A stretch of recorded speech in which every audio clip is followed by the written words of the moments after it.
Last episode is made possible by wowdigital.com, your trusted partner for nonprofit and charity website and design.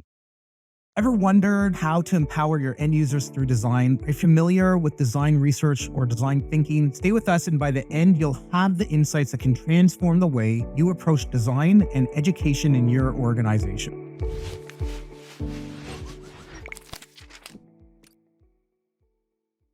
Welcome to the Nonprofit Digital Success Podcast. I'm your host, David, and in this episode, we're going to be talking about all things design research with Sheryl Cababa. Sheryl is the author of Closing the Loop, which is a mastermind in systems thinking and equity-centered design. As Chief Strategy Officer at Seattle's Substantial Studio, she's transformed digital strategies for impactful entities like the Gates Foundation. Residing in Seattle, Sheryl delights in complex baking projects and imparts her expertise at the University of Washington's design program. Sheryl, thank you so much for being here on the episodes today. Thank you. Excited to talk all things design. So am I. I love design. I'm a designer at heart. I don't do enough of it, staying trendy, staying on point, learning here are the new styles and what's going on and how can we incorporate accessibility into design. I think we're going to have a really amazing conversation today. Yeah, I'm excited. Awesome. So I guess let's start at the beginning. What is design research? Design research, it's basically understanding the needs of your end users or end beneficiaries, people who will be using or affected by the products and solutions that you're developing, and really understanding their context and involving them at every step of the way within the design process. So we call it design research because it's a little bit different from just like pure academic research in that you're just trying to create insight, and rather design research informs eventual design solutions. And so we always have that in mind as we're conducting research. How can a nonprofit think about things in a design research methodology? One of the things we do, I work a lot in education. So I work with philanthropies and ed tech developers who are basically creating digital solutions for the most part in education, as well as various services. And we kind of describe our work as seeking to elevate student voice throughout the process. So really trying to understand students' context in terms of like what kinds of products and processes are they using now within their education. So we're doing project on,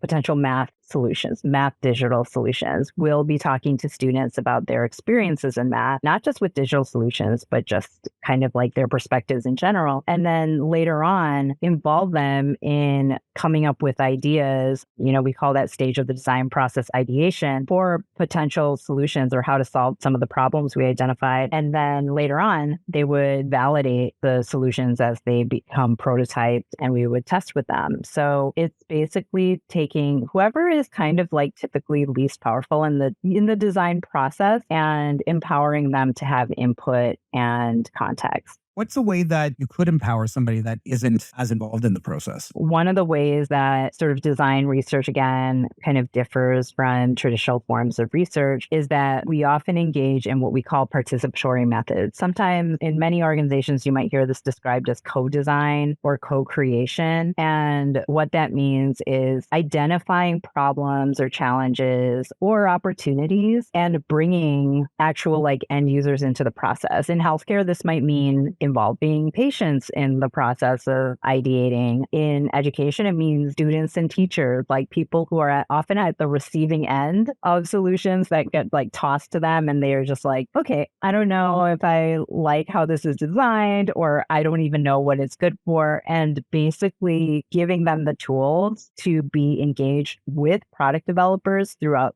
process. And for example, we just had a workshop where we're asking students to imagine the future of math. And it might not seem directly related to eventual product development because it seems so broad, but there's lots of like nuggets of wisdom that come out of that. Like, for example, students saying like they want math to be more directly relevant to their day-to-day life and to understand the point of it. And they want to get out of the theoretical. They want to do more collaborative work. Those kinds of things can be inserted into ideation sessions so that they're imagining kind of like a future and future scenarios, but then those can funnel into like actual feasible ideas. I think that's really cool. End-user-centric design, being able to think from their perspective. And a lot of people, I think, really struggle with that, being able to go, okay, here's what we want because we're trying to solve this business problem. Maybe it's fundraising, maybe it's how people use our services or the products that we provide or things like that. But what's their experience? How can we look through their lens? And I think this is what you're talking about there. Yeah, if you just think about kind of well-designed digital consumer products, we oftentimes point to Apple. It's funny because you were just complaining about your muffin. Apple is oftentimes held up as a standard for really good and engaging end user experiences. But, you also get that on products, good or bad, like Instagram, right? It's kind of giving you what you want in the moment. And it's really super easy to use. It's very engaging. And those lessons can be learned rather than causing harm by creating kind of digital distraction and things like that. They can be used as well for good purposes in spaces like education. Like, how do you make edtech products more engaging? You can borrow from some of those kinds of tenets that are used in consumer digital products. And the way that they arrived at that for those consumer digital products is by doing loads of research. So having people testing and constantly getting feedback and improving their products. So by its nature, design thinking is an iterative process, which means you have the opportunity to take that feedback and feed it back into your product or service or the way you do things. It's a really effective way of just extending who your stakeholders are, kind of understanding their needs and wants, and then acting on it and also feeding that input back into the process. One of the things that I like to do when I talk with our clients, and I think I've mentioned it on a couple of episodes in the podcast here, is ask yourself why. But ask yourself why 3 to 5 times. What is it that you're trying to solve this? Why are we trying to solve that? Because X, Y, and Z. Well, why is this a problem? Because blah, blah, blah. Then you can actually really get to the core of why you're doing what you're doing, who you're trying to help, and how you're trying to help. Then once you really understand the core, what it is and why it is, you can then start to address how you're going to solve that. Yeah, I totally agree with that. There's this one startup founder, now investor. He had often said, fall in love with your problem, not with the solution. So really understand the problem space and what you're trying to solve for. And also, as you mentioned, the outcomes you're trying to achieve. And then those two things, whatever the problem, the clarity on what the problems are, as well as the outcomes you're trying to achieve, should meet in the middle in terms of what the solution should be. So the solution shouldn't come first. There's a lot of things out there where it feels like a solution searching for a problem. I think, for example, a lot of the generative AI that we're experiencing right now kind of falls into that category where it's kind of, okay, now we have all of this information and it's being processed in this way. What is it good for? And not to say that's a terrible way to innovate, but I think if you're working in the nonprofit space and you're kind of really focused on problem solving in specific areas and for specific communities, then you really want to understand the problem and you really want to be clear on what your outcomes are. Yeah, and I think this ties in quite a bit into like equity-centered design and the way that we reshape and we engage with our audiences. What are your thoughts how nonprofits can think and work in that way? I think if you have kind of neutral view of design thinking, you can just look at it as like, oh, we're just trying to serve like the average user in education. We're just trying to serve the average student. And what that means is that you see a lot of edtech products, for example, being developed around like really privileged students, in very like white dominant environments, and they have a lot of resources and their schools have a lot of resources. Now, in our sort of like equity-centered design practice, we use what I think in many circles is called inclusive design. So really kind of thinking about who are the people, the end users and end beneficiaries who maybe have the most extreme experiences and designing for them, or maybe are least served by today's solutions and today's system. So for example, we do a lot of work that's meant to benefit students from historically under-resourced communities. That can be Black, Latino, Indigenous students, as well as multilingual learners. The idea is that if you design for them, it will sort of like trickle up and everybody else will benefit too. And that can be used for designing many different products. Some of the examples you just see in the real world are, for example, like curb cuts. Curb cut were designed for those with mobility issues, but a lot of other people benefit from that too. If you're pushing a stroller, you benefit from it. If you're pulling or pushing anything on wheels, if you're like walking with your bike, you benefit from that, even though it wasn't designed for you, because it was designed for those who have an extreme experience. Same with subtitles in movies and TV. Like those are meant for people who have difficulty hearing. You can kind of see that others can benefit as well. So that's kind of the perspective, is like designing for those who tend to have the worst experiences today and are the least supported, and design for them, and everybody else will benefit. Just back to the closed captioning comment, there's a good friend of mine who swears up and down that their children can read as good as they do because on their main television, they've turned closed captioning on. But as the kids are watching their TV shows, they've got the closed captioning on so they can kind of like follow along as well. So yeah, totally hear your point about making sure that what you're doing helps maybe some of those, I don't like saying the word, but like outlier cases. And yeah, it will help more people. It will bring inclusion and help those that might not think that they need it, but can still benefit from it, right? It's like somebody that goes for years and years and years without going to the eye doctor. Then they go and they get a very minimal prescription for a pair of glasses. Yeah, they could see the world fine before, but now everything is like really clear. They didn't know what they were missing until they had something in place to help them. Yeah, exactly. And the avenue for that is those are who you should be doing research with. Those are who you should be doing co-design with, because then they can come to the table with their lived experience and help inform design decisions and, basically kind of like the work you're doing, so that it's not just confined to those who have the most power in decision making, but that there's input from those who will be most affected by what you're designing and creating. Love that. Are there any key principles that a nonprofit or charity should be thinking of when trying to embark down the equity-centered research road? Yeah, I actually wrote a little bit about this, and it's very different than conducting traditional research. So when you are kind of working with individuals in those communities who have suffered from a lot of trauma, or who are essentially from like historically marginalized environments, the idea is that you should have representation on your team first and foremost. So like have researchers or designers or developers, people on your team who have that lived experience as well, so that it's not what we sometimes call parachute design, where like you are parachuting into a community that's not yours and you're like, I'm going to work here to try to understand them. It just reminds me of like real 19th century explorers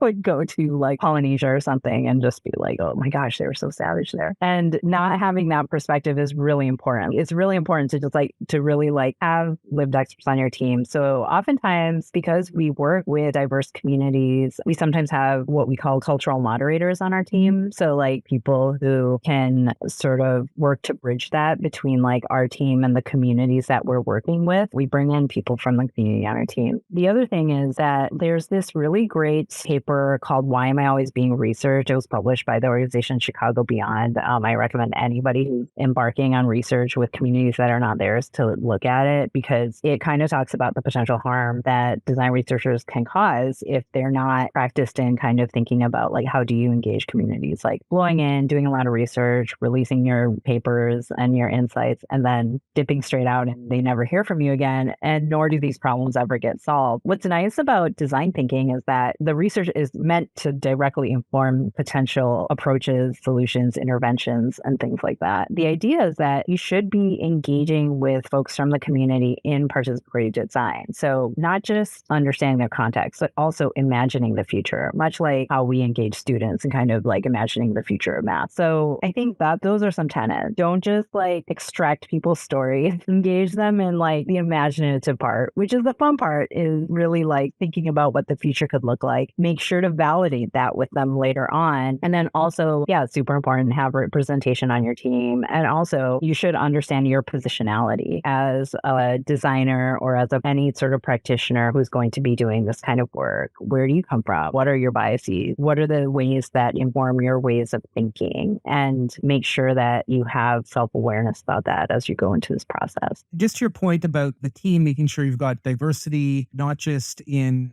nationality or race or gender or affiliation or anything like that. If you don't have that in your team, seek out people from the community to volunteer, to participate, to help in some way. You'd be surprised how many people are willing to give up some of their time to help an organization that has impact in their community. Yeah, I would stress not asking them to volunteer, but actually paying them for their time, which is really important to us, is making sure people understand they are valued in this process. And we're not just asking asking them to, if we're getting paid for this work, so should you. I think that's an important aspect of it, is making sure that we are able to put monetary value on their time, as well as doing some kind of reciprocal activities. So because I work in education, like sometimes students are asking us, how do I get into the design field? Like, what do I need to do? So we oftentimes offer up mentoring, we offer up making connections to people or organizations, and even schools that might be helpful to learn from. And I think that's something that is a really important way to reciprocate with the communities that we're designing with.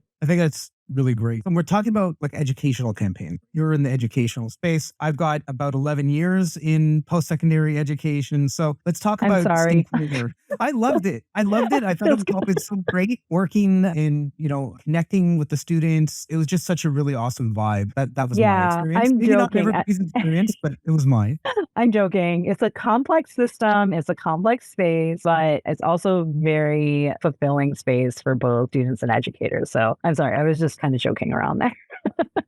Yeah, no worries, no worries. So when we think about stakeholders, what kind of stakeholder systems are needed to be successful? Yeah, that's such a good question. This is the intersection that I love between design thinking and systems thinking, is that with design thinking, you bring in that focus on people and empathy and really understanding people's experiences and involving them. And with systems thinking, you're thinking about how broad are the stakeholders who I should be engaging? How are things interconnected? And what are the potential radiating effects of kind of the decisions we're making or the things that we're designing to insert into the system? So some good examples in education is that, let's say you're coming up with courseware or something in the post-secondary system, right? Oftentimes there's a lot of digital courseware that's being used now in higher ed. You're not just thinking about how students are going to experience that, which is what you might do as a design thinker. You also have to take into consideration the other things that might cause the success or failure of this product or solution. And that could be like, what's the IT environment within the institution that you're hoping to deploy this at? What are the standards that are being required from education perspective? What is the regulatory environment when it comes to things like student privacy and data protection and things like that? Also, budget, finances, who is running the institution? What are their potential hopes and dreams? The way I think about that, as you think about like how broad your stakeholders should be, is one, doing kind of a stakeholder map. This is kind of where mapping is really useful. We'll work with different decision makers within the process and be like, who else needs to be involved in this because they're going to have an impact on what you're trying to do, and trying to understand all of their incentives,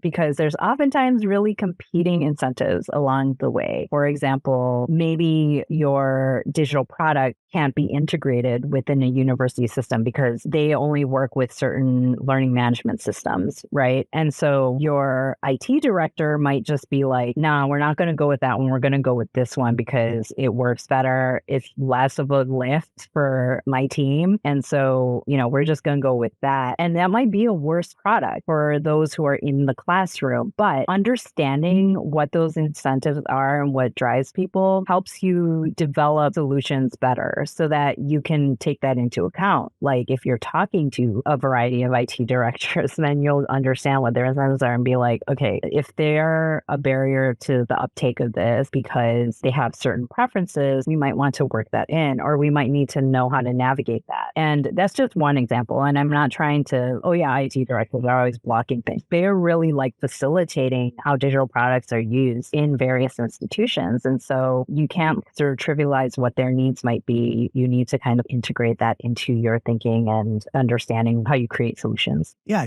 there's technical requirements. Do the students in this example, do they have the hardware that can support whatever platform, right? Specs? Are they on Chromebooks or Macs or PCs? What are the devices they're using? So there's all kinds of limitations that we might not initially consider. So if Yeah. we were to kind of throw that that concept. Hey, you know what? There's things that we don't know about. Bringing people in, surveying, having communications, conversations, getting details about what it is that they do, how they're doing it, and really understanding that, you're going to learn an awful lot through that process, help inform some of the decisions that you get to go through the design thinking process. Yeah, that's right. It's kind of, I think you won't be able to solve for everything. It's not like you can get every possible leak and, block that or whatever. It's just knowing what you need to anticipate and being able to prioritize. An example I think about a lot in education, there was that time almost 10 years ago now where the LA Unified School District decided to give iPads to everybody. And I think it was this moment where, oh yeah, we're kind of closing the digital divide. It's an equity thing. We're going to give these devices across the board to everybody. But they hadn't really kind of like considered the different barriers. There's so many students who don't have internet at home, and now they're like digitizing experiences that used to be analog. So how can they possibly kind of do their schoolwork? There was sort of this friction between the publisher who was supposed to create the software and Apple and then the school district. And it was like there wasn't the right amount of planning between these entities to make sure like the timelines matched up and things like that. And then almost immediately there were accusations of students hacking the system. And I think there's kind of an open question about that. I think some of them were just like trying to kind of make this product work for them in the way that they want. There's a lot you can learn from like what people hack. There's a great video, and every so often it'll pop up in my feed of this lady that appears to be a product designer. And it's a split screen reaction video. And the screen beside, we've all probably seen, you've got kids, I've got kids. You don't have kids, you've probably seen kids play with a toy where there's a box, there's shapes in the top, and you have to fit the piece in. So like the star piece goes in the star, whatever, right? But this video is this woman who appears to have been the one that invented this toy. And like, ooh, square peg goes in the square hole. And she's like, yeah, super excited. Rectangle peg goes in the square hole. It's the same size shape. She's like, no, but she's like kind of okay with it. And then it goes to, I think, like a crescent shape goes in the square hole. And there was a circle goes in the square hole. And then there was a star. And when like everything went in there, and by the end of it, it's broke down, crying, like, how could you possibly do this to me? And like, I could see your face right now, Sheryl, right? Like, go with things with the best of intentions, but we don't necessarily know how somebody is going to interpret that or use it or whatever it is that they want to do. People want to push boundaries sometimes. Yeah. And I think you can actually get some of that. You're kind of like engaging those users throughout the process. You'll see this happening as you're kind of developing products and services. Yeah. I've seen some of the wilder things when people have been testing products. And I was kind of like, oh my gosh, I had no idea they would try to do that. And that really resonates in some ways. It's funny because there's like a research lab, University of Washington, where I teach called Kids Team. And it's intentionally for product developers to come in with things that they're designing and developing for kids. And this is a group of kids who basically within this program to kind of learn about product design, I guess, and they're like in elementary school. Like I think the oldest age would be like 11 or 12. And I remember some of my students at University of Washington were testing products with them. And they were just like, they are savage. They will tear your product to pieces in terms of their critique of it, the way they test and use it. And it's very, very eye-opening because we do have a bias towards what we call in design the happy path, which is we think, oh, this is ideally how people will use this. And oftentimes it sort of blocks us or prevents us mentally from like accounting for the other ways that people might perceive this or the other ways people might use this. And so just watching somebody test something can just blow all those assumptions like out of the water, which is why that process is so important. I totally agree. We learn early on in our educational path that the shortest distance between 2 points is a straight line. I think everybody, like if you've been to school in North America, probably many places around the world, you understand that concept. To go from here to here, you got to go straight, right? And there's a really great photo of epic design fails kind of thing in real life. And one of them, it's a municipality. And there's an aerial shot of it. It's a sidewalk that goes like this, but there's nothing in between. So this is like beaten path on a diagonal through the grass because people just want to cut through. They don't want, right? So what did they do? They ended up bringing the sidewalk back and making it bigger and rounding it and curving instead of going like right to the corner. They solved that, but they went through this thing of pouring brand new concrete and all this type of stuff. They maybe didn't plan for the way people actually use things. And I think that that's an important thing for us as designers, as people that work in nonprofits. How are people going to use our products? How are they interacting with us? How can they get in touch with us? How can they find out about what we do? And let's eliminate some of that friction. Yeah, it's funny you bring up that example because I used to work kind of a renowned user experience design firm called Adaptive Path. And that's the idea is you want to understand the adaptive path that, people will take or people are sort of inclined to take and design for that rather than kind of like designing something and seeing how people get around it or create their own rules. So instead, it's easier to try to design for that to begin with, as you were saying. And you'll use a lot your resources if you kind of understand that you don't have to pour all the concrete. Yeah, I really kind of love that example. And that's why it's kind of important to engage people throughout the process. Also, it's like a reminder I want to say, one of the tenets of design research is actually not asking people what they want because people in general are pretty bad at articulating what they want. What's that famous Henry Ford quote, which was if I had asked people what they wanted, they would have said faster horses. So I think you can kind of understand context and then interpret some of that. And then when it comes to, I had talked about ideation earlier, allowing people to really imagine things without any sort of constraints or restriction. It doesn't mean all of the things they imagine will become actual solutions, but sort of the way that they think about things can inform feasible solutions. So there is some interpretation that happens along the way, even within the community, right? Because there are these other things that you need to consider as you walk down the path of creating something new to problem solve for something specific. Amazing. Sheryl, thank you so much. This has been fantastic. We've learned some really great things from you that I can take back to my team. I hope the people listening have been able to get some really great insight, advice, even if it's just something to think about when you're going down your path of, okay, we want to serve this group of people in our community in this way. Well, is that really the way? And let's empower ourselves to think bigger, think big, think outside of the box. Let's rethink the way that we actually think. I think that's kind of an interesting way to understand what it is that we're talking about. Is it's not about doing something new. I think it's really about figuring out a way of doing it more inclusively and better to serve the end goal. Yeah, totally agree with that. All right. So if anybody wants to get in touch with you, what do they need to do? Yes, I'm on LinkedIn. Just look up Sheryl Cababa. I'm the only one out there. I'm also on Twitter, just at Sheryl Cababa. And you can find my book on Rosenfeld Media, which is my publisher, and it's called Closing the Loop: Systems Thinking for Designers. Amazing. So Sheryl, thanks again for joining in. It's been great having you here on the Nonprofit Digital Success Podcast. Everybody listening, if you want any of the details that we spoke about, want links to Sheryl's book or LinkedIn or Twitter, X, whatever you want to call that social media platform, link to that. We're going to have all that on our show notes page. Just head over to nonprofitdigitalsuccess.com. Click on this episode for all the details. Until next time, keep on being successful.